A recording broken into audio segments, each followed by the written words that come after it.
Fionnán, we're in a slightly unusual position, right? I want to break down the fourth wall, acknowledge before we get into the ins and outs of the Fianna Fáil report and what it means and the fallout, that you are obviously named in this report multiple times. There are versions of events outlined in this report by people in Fianna Fáil for which you know the other side of those phone call conversations, of those emails that were sent back and forth.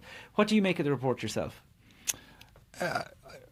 I don't believe it's a whitewash, and I don't blame the authors of the report, but they are being presented with a certain narrative by key figures within the party, which basically portrays them as complete innocents in this world, who came down in the last shower of rain and believe everything that they were told from a complete political neophyte with absolutely no experience of political processes, when in reality you're dealing with people here who, in the words of Seamus Brennan, play senior hurling and have All-Ireland medals.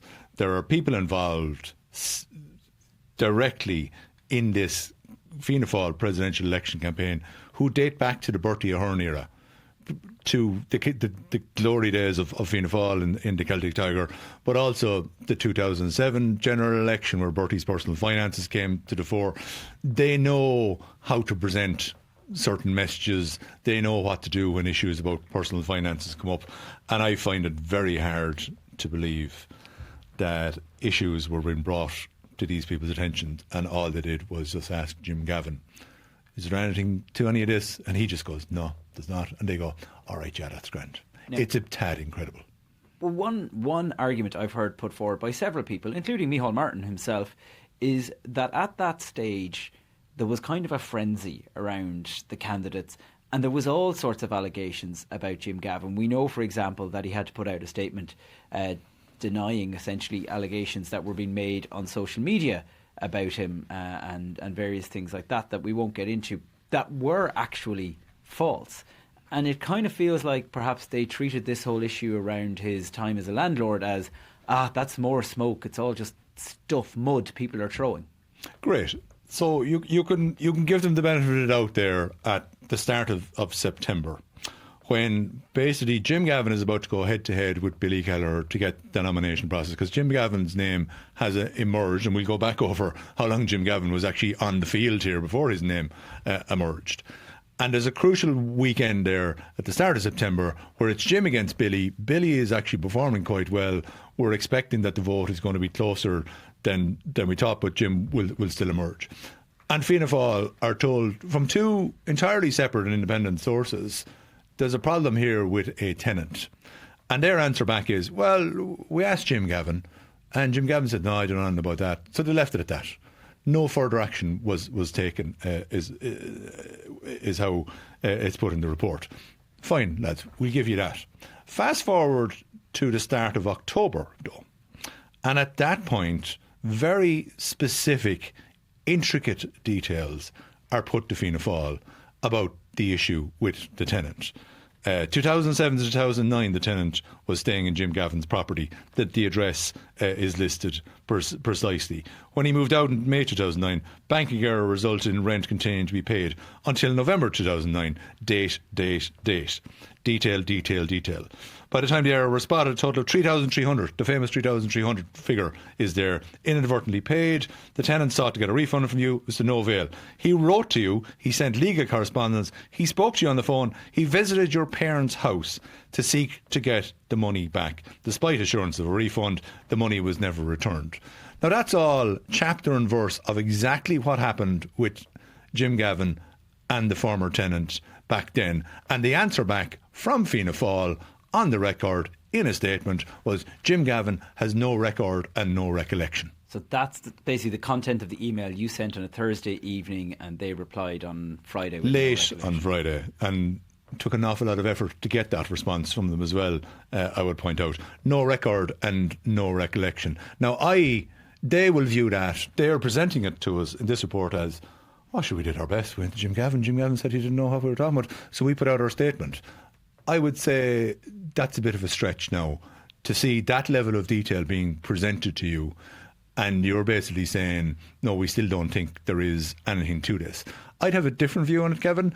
I'd have a view that Fianna Fáil and the people within Fianna Fáil are around long enough to know a statement like that coming back to them, denying any knowledge of this issue, basically put the onus back on us as the newspaper, as the Irish Independent, and they were basically saying, go on lads, print it, see how you get on. Publish and be damned. Publish and be damned, trying to call our bluff, and their bluff got called, and it all went awry then.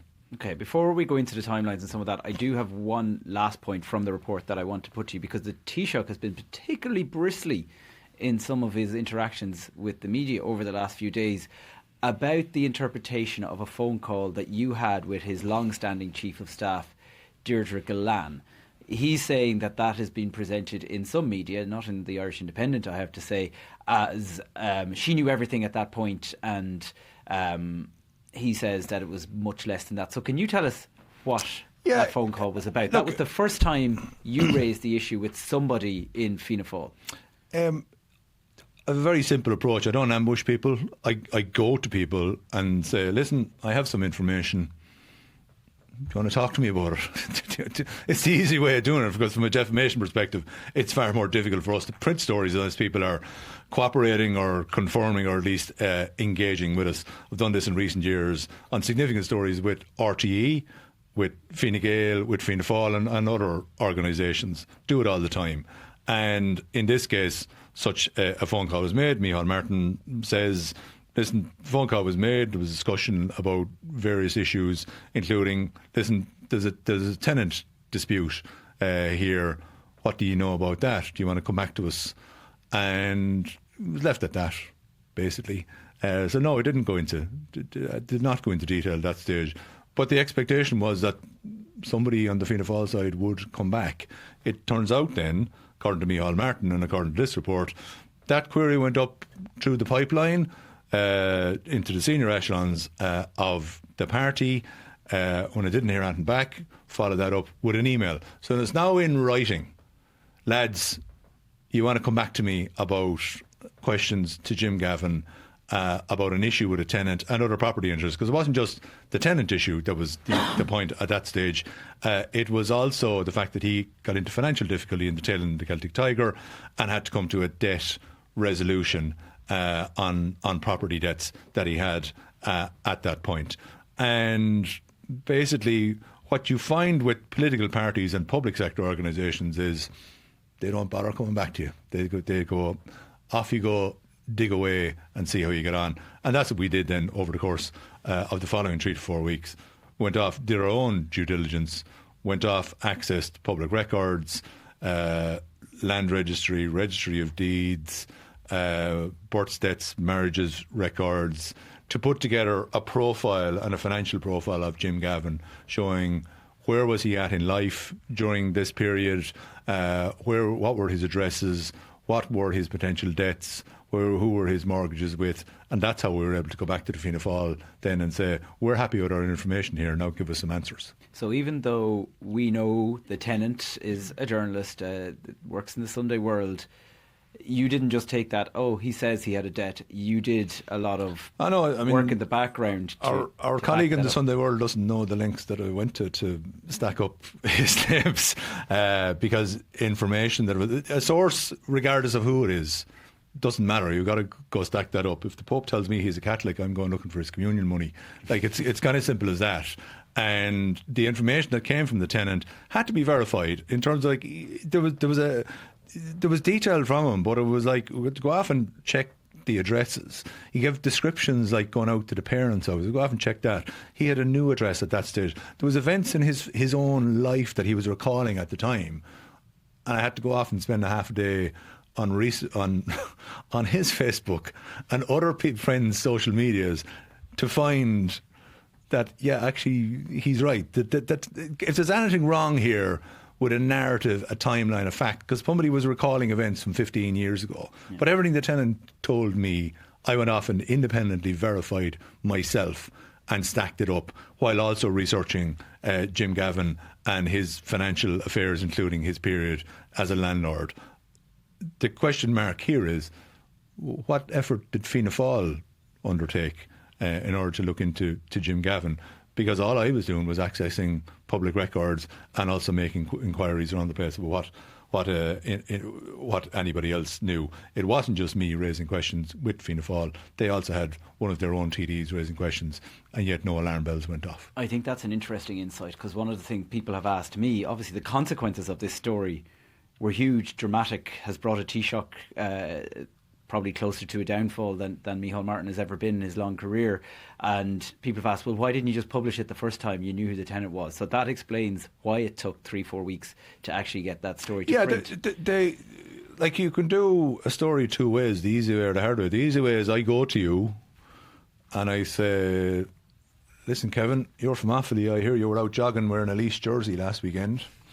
Is this true? Well, that would be defamatory. That would be defamatory of you and a very shameful part of your life if you were to be caught in such a manner. It'd be worse if it was a Tipperary jersey. Yeah. You know. So you don't respond to me. So then I have to go off and find out, well, where does Kevin Doyle live? Where does he jogging? You know, what days does he go? And can I find CCTV footage? And so on and so forth. And that's basically what we had to do here. I had to do the same with RTE. Went to RTE 2 years ago. Like, and said, how are you lads? I hear there's a major financial scandal going on here involving the higher echelons of corporate governance of the organisation.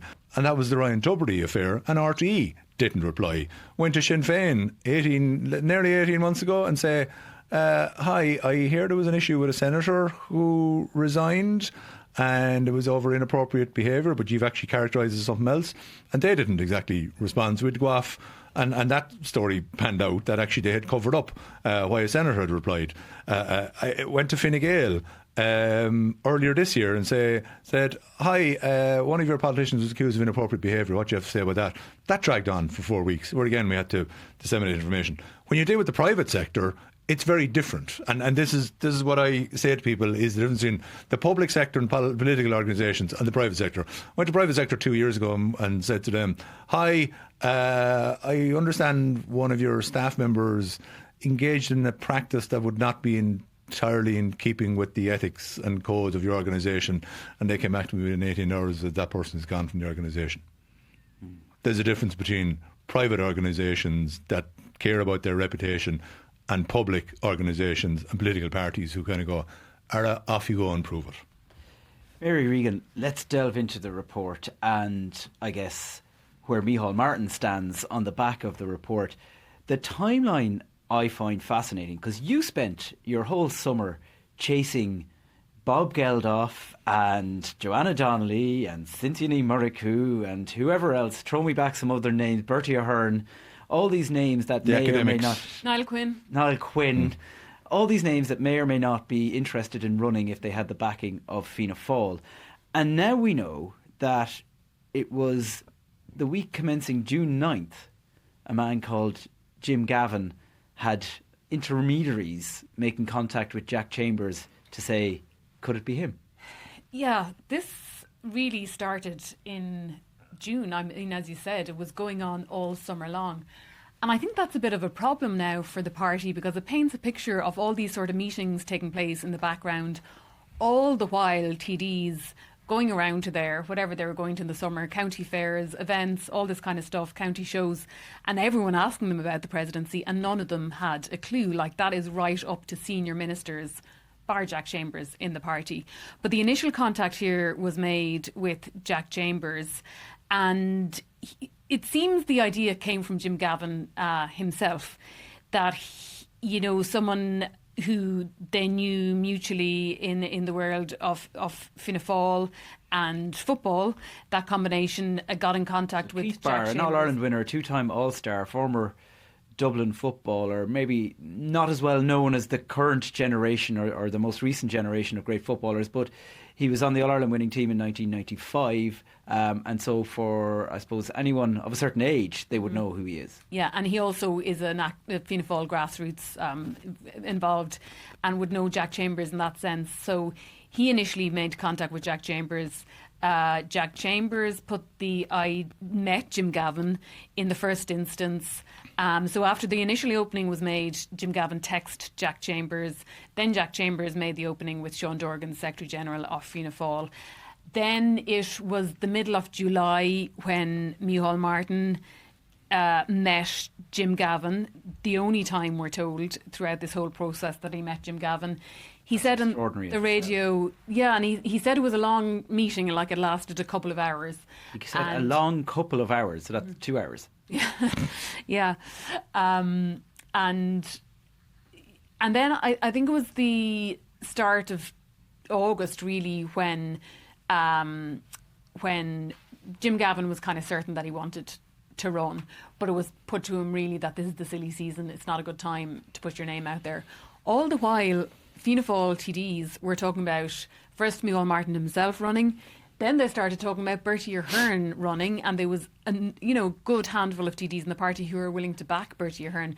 There was just this massive vacuum created, while the Fianna Fáil leadership and all these people having meetings behind closed doors, picking Jim Gavin and having the discussions with Jim Gavin, were denying that they had any candidate at all, and denying that they, had any, idea who they're going to put forward. And I think it's just that sort of gap of, keeping the parliamentary party in the loop that's really irking a lot of people. But also, you bear in mind here now, there was constantly queries going into Fianna Fáil throughout this period about, are you looking at this person, are you looking at that person, just completely stonewalled. We had a situation... they weren't even killing any names. Yeah, they were letting it all float out there. Mary Hannafin was being told by Micheál Martin, go on off there and sure, see how you get on with looking for the nomination. Peter Power was another fella who was basically encouraged by the Fianna Fáil leadership to go out there and see. He was UNICEF, a former junior minister. He was inside in Leinster House lobbying away with TDs. So there was all these Northern Ireland academics that apparently Micheál Martin was looking at as well. Meanwhile, Jim Gavin is in the bag from late June, early July. Absolutely rock solid, confirmed the start of August. End of August, we heard Jim Gavin's name being mentioned strongly. We were told his name was going to emerge later on the week. Getting on to Fianna Fáil, not saying nothing. When Jim Gavin even confirmed that he was going and the leadership were confirming, even getting any detail from the party was not just exhaustive, it was torturous. Justin McCarthy on This Week asked Norma Foley a very simple question. Is Jim Gavin a member of the party? He's going to be, and Norma Foley was like, he'll be representing the party. Okay, but is he a member of the party? Very simple question. Mary's putting in queries, I was putting in queries the following day. It took a whole 2 days, multiple phone calls, emails, text messages to drag it out of Fianna Fáil that he had made an application to join the party. So this was the culture within Fianna Fáil. We're saying nothing to nobody, and now it turns out they actually had this plan mapped out from basically the end of June that Jim Gavin was the chosen one. Mary, one of the things that I found fascinating in the report was that they did no polling on Jim Gavin during all that period Fionnán is describing to see how he might go. Now, Micheál Martin famously, anytime you ask him about at a doorstep about poll figures, Fianna Fáil up, down, his own popularity, goes, polls don't count, I don't pay attention to polls. He can get quite ratty about it actually sometimes. But we know Fianna Fáil does do polling all the time. He's admitted that they polled other people whose names were circulating. He didn't get into who, but he suggested that the likes of Bertie Ahern, for example, in their opinion, weren't polling well, and yet didn't do any polling for Jim Gavin at all. And that seems to be his rationale for not, pursuing those other people who were seeking a Fianna Fáil nomination, because he said polling was done and they weren't really cutting through. So they went for Jim Gavin, having never polled Jim Gavin. So, I mean, again, it just goes back to, they saw him and they thought they were the cat that got the cream, I think. They want him so badly that they didn't want anything that could derail that idea. I think so. I think they were just sort of, maybe blocking out any disruption to their thought that this is the guy who, in Micheál Martin's own words, can win this campaign.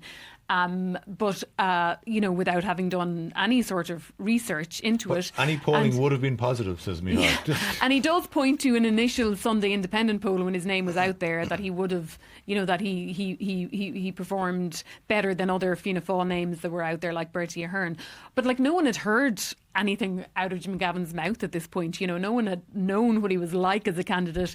They saw the name, Dubs manager, former Dubs manager, and they thought, yeah, maybe that's a good idea. So, they hadn't heard him talking about politics. Micheál was asked about this by Dave McCullough on RT Radio, and he said he was very competitive at the beginning of the race, that Micheál himself had done a lot of informal sounding out of people and had got very little negative feedback about Jim Gavin. And he kind of goes over that a few times, and he references that he would have polled well. And you're right, I dug out that Sunday Independent poll, which was on the 7th of September. So this is at the stage where it's all confirmed and we know Jim Gavin is going to be there. And at that point, that poll, it was written by Kevin Doyle and Fionnán Sheehan. We must have given you a day off, Mary. Yeah, that's just before. That's the Fianna Fáil convention is 2 days later. Yeah. It's so at this stage we know he's all but in the race. And it did have, at that point, Heather Humphreys on 21%, Jim Gavin on 20%, and Catherine Connolly on 20% in a three-way, which was the three candidates as it turned out. But when you read down into the detail of the poll, it did identify some problematic things for Jim Gavin, in particular a weak spot with women. He was polling very badly with women at that point. That's the sort of information you like to know before you launch a candidate. And that was a blind spot, I think, on Micheál Martin and Fianna Fáil's part, that they didn't really foresee that he was never, even if the issues never came out, about the tenant and all that, he was never going to perform strongly amongst women voters. Just wasn't connecting with women voters, and that seemed to have been a blind spot that they kind of didn't really sort of think about any further. And again, no one had really seen or heard from Jim Gavin at that particular point of that opinion. Yeah, they were hiding him away. Let's just bear that in mind as well. That when Jim Gavin's name emerged at the end of August, tried to contact him, couldn't get hold of him. Fianna Fáil were saying nothing. We're being asked, can we talk to Jim Gavin? Jim Gavin, oh no, it'd be disrespectful to the process. Hilariously, in hindsight, for Jim Gavin to say anything. So utterly untried and untested in terms of any media exposure. What was he like doing interviews? Because we know he was really bad at doing interviews from his time as GA manager. That poll highlighted that he was getting twice as much support from male versus female. So that's in polling research terms, which from a party strategist perspective would say, okay, that's an issue there we're going to need to address. Do you know what we'll do? Do you know what would be a great idea? Let's get the most macho hardline media coach out there in the business. Let's get him to coach Jim Gavin, because that'll really soften him up. A man whose name and play up absent. his army image and have him out running and all that sort of macho stuff. And then Micheál Martin, was still hiding him after the selection process with Fianna Fáil when he did win that vote. Billy Kelleher went out one gate of Leinster House and did media interviews, Q&A from loads of journalists. We were understanding at that point that Jim Gavin wasn't going to do anything. He did come out and face the media, but Micheál Martin was almost man-marking him, answering questions on his behalf, was protecting, really protective of his candidate and didn't want him answering his questions at that point. And Jim Gavin came out to face us and other journalists, and he was like a rabbit in the headlights. He just wasn't prepared for that sort of media, and it was actually quite mild mannered. He was asked very basic, simple questions, and on political positions, because he was not running for president, and there wasn't a whole lot going. I mean, the remarkable thing that to which the report doesn't really get into is just how bad he was at media engagement, at campaigning, on the basics of politics. That throughout all these discussions that Micheál Martin and his strategists had with him throughout June, July, August, the guy was like a plank. I mean, in terms of engagement, life, energy, there was nothing there. And how they didn't spot any of that just again goes back to the point about the blind spot, the groupthink. You're looking at the guys who made the Jack Chambers and Micheál Martin, big GA fans in their own right. Oh, he's from the GA. That'll be great. Oh, he's well known. He wasn't actually all that well known. He was a poor media performer. He was a poor campaigner. So you could get away with all the other troubles that had hit him if the guy was actually doing the business for you in the campaign. He never was. Well, we won't dwell on it now, but I think it's fascinating that there is no mention of Ivan Yates, who you were referring to a minute ago, Fionnán, in the report at all. It talks about him getting media training and due diligence done on that, and it doesn't mention Ivan Yates. But in the interest of transparency, your analysis piece on that poll, I'm going to quote some of it back to you, because the headline on it was Gavin shaping up well, but he has a fight on his hands. And then when we go down through it, you've written, beyond talking about the rules of the game in the GAA, the Taut police have been apparently preventing him from uttering anything even remotely concerning society, the economy or politics for years. And so that continued in the campaign. Yeah, and this was the problem with Jim Gavin when he finally did emerge from his cocoon. He didn't have any views on it. And we got all this stuff about, Jim Gavin's in the Defence Force. He'd been gone from the Defence Force for the previous 10 years. We'd had significant events happening in Ireland, such as same-sex marriage and abortion, where sports stars, big personalities had come out and expressed their views on them. Nothing ever from Jim Gavin, nothing really about society. I went trawling through kind of past interviews he did. He had some mildly interesting things to say about planning and development in Dublin City and the absence of green spaces. That's the nearest he came to any kind of social conscience stuff. He had a lot to say about sports and sport leadership. He had done the North East Inner City Task Force, and we were repeatedly told he was engaged with that. But he was a blank canvas in terms of what is actually his political ideology, because it was turning out at the time Fine Gael had been courting him to run for them previously in a European election. As far as Fine Gael were concerned, he was a Fine Gaeler. He actually subsequently explained family were Fianna Fáil, going back to the War of Independence and so on and so forth, and that's all fine. There's blurred lines between what's Fianna Fáil and Fine Gael. So he was Mr. Centre Ground, but within that there was no sort of political ideology, which you would have thought you would at least want when you're entering into a political campaign. So Mary, the report is out now. TDs and senators within Fianna Fáil have had what Micheál Martin might describe as a long couple of hours to give their views at it at a parliamentary party meeting. Micheál has said, I'm sorry, got it wrong. I've taken full responsibility. Has he taken full responsibility? He didn't take full responsibility. He didn't take any responsibility at the meeting to discuss this review. In fact, the previous contrition that he showed in the previous parliamentary party was completely lacking last night in that parliamentary party. So he's completely changed his tone in that sense. But there is no responsibility assigned to anyone in this review. The blame is spread thinly, pointing the finger, if anyone, at Jim Gavin for professing no knowledge of the issues with the tenant. And it's very interesting that Micheál Martin's name is kept out of the communications that, Fionnán and that John Lahart had with Jack Chambers, the Deputy Leader, and Deirdre Galán, the Chief of Staff. The report does not mention whether Micheál Martin was told or not. And then the next day on a radio interview, he says, yes, he was told. So I think that omission was problematic for Micheál Martin because it to TDs who were discussing it in the room at the parliamentary party meeting, this was him just avoiding getting his hands dirty in any way from this report. Are you suggesting that with all the will in the world that those writing the report were careful about how much they heaped on the Taoiseach? Well, what is the reason for leaving it out? I mean, we got very detailed information of, for example, Micheál Martin's phone calls and texts with Billy Kelleher. It actually quotes things that Billy Kelleher said to Micheál Martin in that communication. Why then, if we know what went on between himself and Billy Kelleher and precisely what Billy Kelleher told him from a phone call in Brussels, why are we not told what discussions were held with, for example, Micheál Martin and Deirdre Galán, Micheál Martin and Jack Chambers, Micheál Martin and Sean Dorgan in relation to this very important issue that had arisen about a tenant before Micheál Martin went about recommending him to his TDs. And another point that's completely missing in the report is the sort of way he went about communicating with TDs in the run-up to that vote.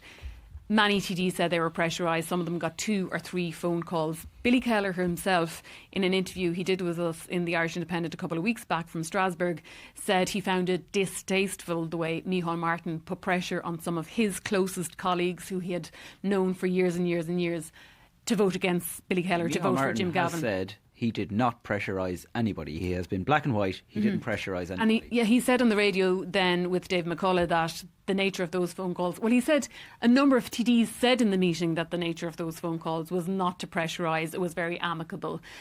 But that whole period and that sort of correspondence between Micheál Martin and TDs, that's completely omitted from the report as well. So Micheál Martin's, involvement, I would say, is quite selective in how it's referenced in this report, and that is not satisfying a lot of TDs, and that means that the issues that have been there from the start and the divisions and the concerns are just kind of left there hanging unresolved, which means they just kind of continue, they trundle on, and nothing really has been has been sort of eased over or resolved. You wonder as well, there's a lot of rumours that were going around that are in effect confirmed in this report, such as we've been told back in September into early October that the Jim Gavin interaction with Fianna Fáil had come about through a crossover between Fianna Fáil and the GAA and personalities there and Jack Chambers. And that's all confirmed in this. There are other aspects about people's level of knowledge, what people were told and were not told, how early Jim Gavin came onto the pitch. Where does this all go now, Mary? Micheál Martin was asked, would he not just put down a motion of confidence in himself? And then that draws a line under this. Sometimes that's the way to kill a controversy. He said he won't be doing that. He's too busy running the country. And this is he didn't use the phrase, but he was suggesting it was a Fianna Fáil psychodrama.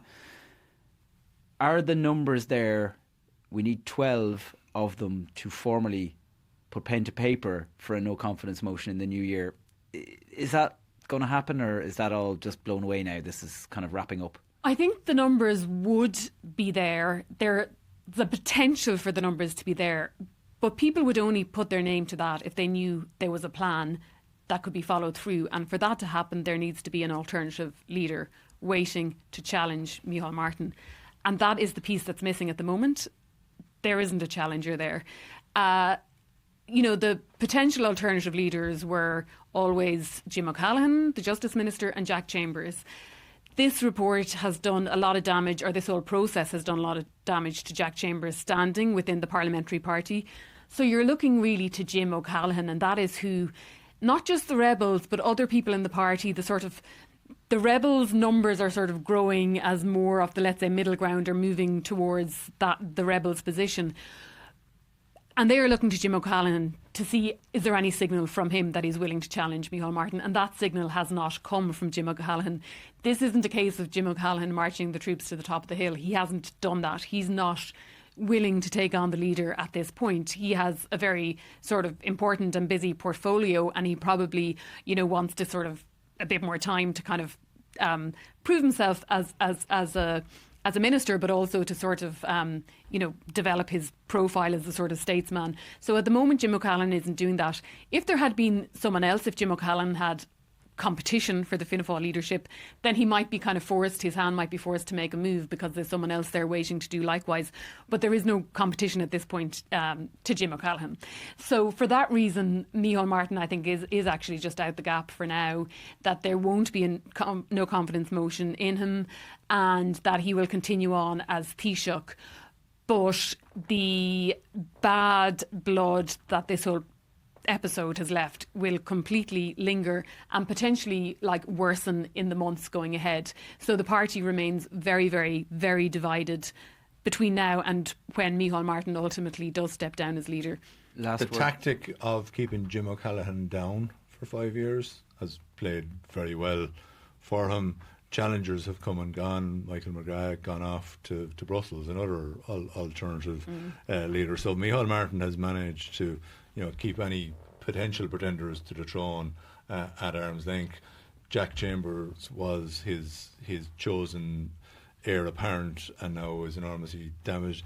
Darragh O'Brien fiercely upset the Fianna Fáil grassroots by going out canvassing with Heather Humphreys, for example.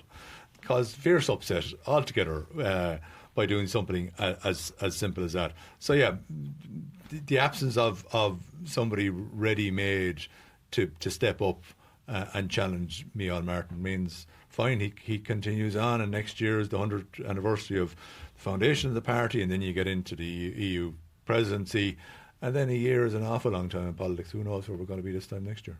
The knives are out, but nobody's willing to use them. Fionnán Sheehan and Mary Regan, thank you very much.